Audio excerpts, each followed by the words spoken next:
Hello everyone, welcome to UProcast, a learning platform for young procurement professionals. Request you to please subscribe this channel, press the bell icon and like this video. Today we will discuss how to calculate life cycle cost and why it is important for decision making. We will also demonstrate a case study showing how to calculate life cycle cost, what are the various cost components and what are the basis of calculation. Now, what is life cycle costing? Generally, our tendency is to procure the lowest value product. That means whoever is offering me a lowest upfront cost, our tendency is to procure the product from him only. Is it the right method? Probably not. Over a period of time, all other associated costs like maintenance, operation and other recurring costs also add up. Now, once all those costs add up, it may make the product which I have already procured much more expensive than the product has the higher upfront cost. Now, in order to eliminate the risk of the higher expenditure, we analyze the life cycle cost, in short we call it a LCC, to make an informed procurement decision. Now, in a broad sense, life cycle costing is a method to estimate the cost of a product or an asset by adding up all these costs starting from the initial cost to the end of its useful life. Now let us understand what are the cost component normally we consider for the life cycle analysis.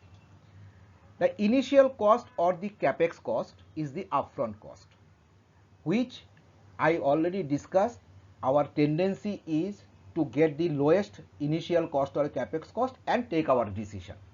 But once this product put in operation, the multiple cost like service cost, maintenance cost, operating cost, disposal cost, all these costs add up with this product. Now let us take a simple example for this thing. When we buy a car, we take test drive from multiple dealer or multiple brands. Now based on all the information we gather, then only we take our decision. What are those information? The first information is on-road cost of this car. It means how much I need to pay to the showroom upfront to acquire this car. And after that, I also need to take the insurance and EMI when I'll put this car in operation. So all these insurance and EMI cost also need to add up. Then I need to also do the periodical maintenance in the service center. So this cost will also add up. For the operation of the car, I need to fill up the tank with the fuel, and also for the wear and tear and the other spare parts needs to be replaced or repaired at the case may be. Those costs are also add up with these things. Now after useful life of this car, say for example 5 years, 7 years or 10 years, I need to either scrap the car based on its condition or sell it in the market. Now I also need to understand what are the scrap cost or resale value of that car. Now if you see here, we have captured all the cost components or all the cost information here to take a decision that overall basis in a particular cycle, which car brand is giving me a best possible cost proposition. Based on that thing, I take my decision which car I need to buy, not based on only on-road cost. So this is the way life cycle cost works out, and accordingly we take our decision. Now why LCC is important? LCC helps us to understand whether a product or an asset to be acquired or not for a specified period of useful life. Take the example of car. Based on the life cycle cost analysis, I have taken a decision which car I need to acquire for a particular period, say for example 5-7 years. Now investment decision for any project or any product or asset needs to be evaluated based on the LCC calculation before we take our decision for the investment. The analysis of the life cycle cost is also essential if the project has several alternatives. Now, in against each alternative, I can have the option of life cycle costing, and accordingly I can take a decision which alternative is best fit for me. Accordingly, LCC also facilitated to work out the comparative budget, because the moment I have all the cost information available with me, so my budget can also be fixed based on the available informations, and it can be a competitive budget. LCC also helped me to work out a long-term planning, when to dispose the material or the product, and when to buy, what would be the cost in future, what would be the inflation rate, and all those things. So based on all this information, we can take our decision, very important decision, to acquire a product or to buy a product or to take our investment decision. All this based on LCC calculation, and that's why it is very important element to take our decision, to make our decision making. Now, so far we have understood the concept of LCC or the life cycle costing. Now let us take an example or take a case study, whereas we will demonstrate the basis of calculation including the cost breakup. Now let us consider 900 kVA DG set for this LCC calculation. Okay. Now the moment I decide to procure a 900 kV DG set for LCC calculation, the first part is that what is my capex cost delivered at site, including the commissioning of that product. Now here I can see that vendor A is offering me 2.05 crore and vendor B is offering me 2.10 crore. Here it means vendor A is the L1 vendor or the lowest vendor, and vendor B is the L2 vendor or the higher vendor.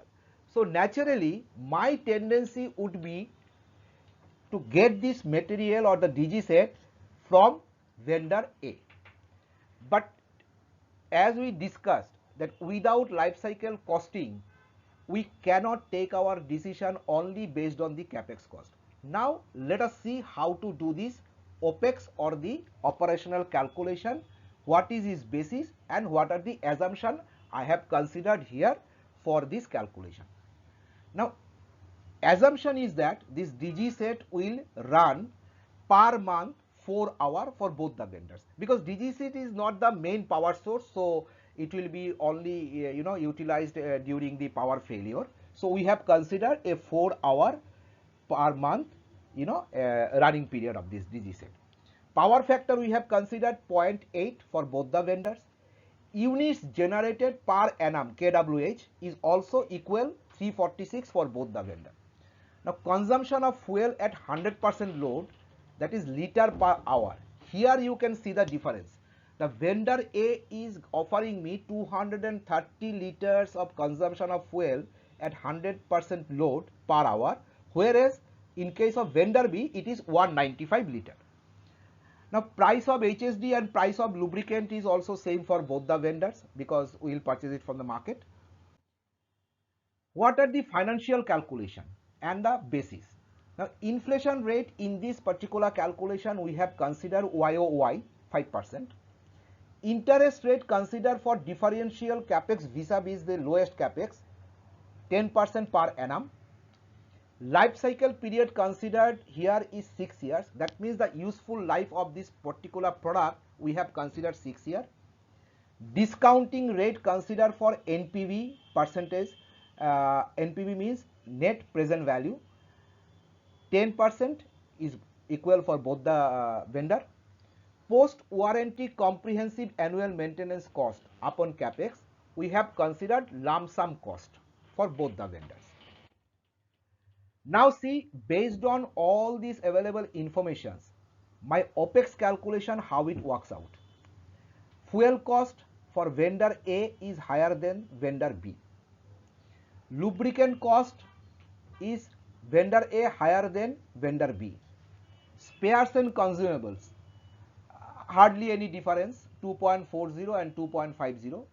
Post warranty maintenance cost, Here vendor A is lower than vendor B. Now if we add up all these apex cost, vendor A works out 82 and vendor B works out 75. Now based on the assumptions and the basis and the financial informations available with us, we have done this OPEX calculation. Now it's time to do the life cycle costing. Now life cycle cost working, first is the NPV of total OPEX cost INR lakhs, vendor A 59, vendor B 53. Capex plus NPV of 6 years OPEX, because we have considered 6 years life cycle of that particular product. It works out 264 for vendor A and for vendor B it is 263. Total power generation in the life cycle is equal for both the vendors.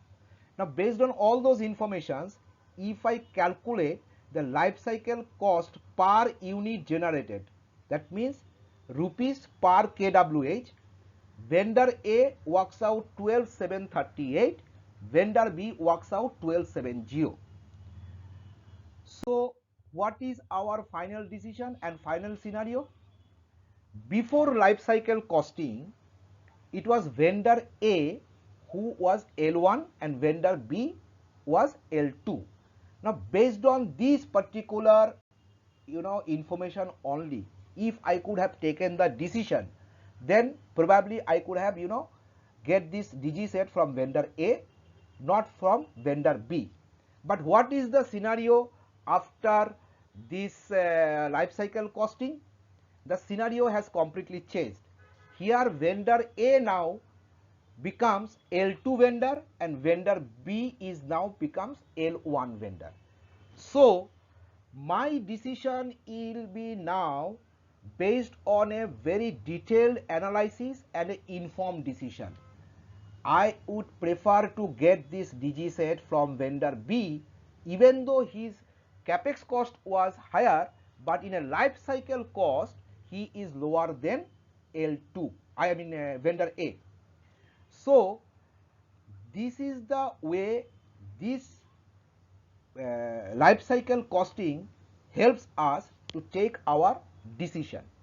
This decision based on multiple cost component, based on the various cost calculations, various cost analysis, and also considering various financial, inflation, interest rate and all those things in mind.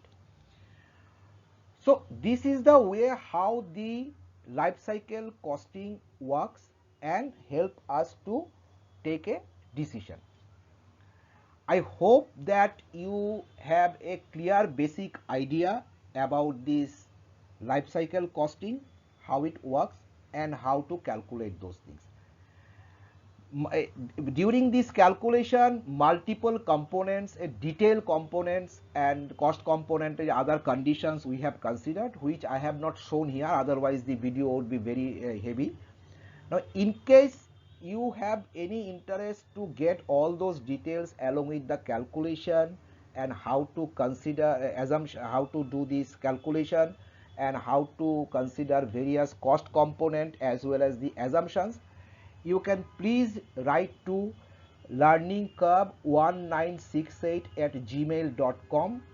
We are happy to help you out to provide you more information on this. Thank you for watching. I'll come up with other video very shortly and help you to learn more in procurement.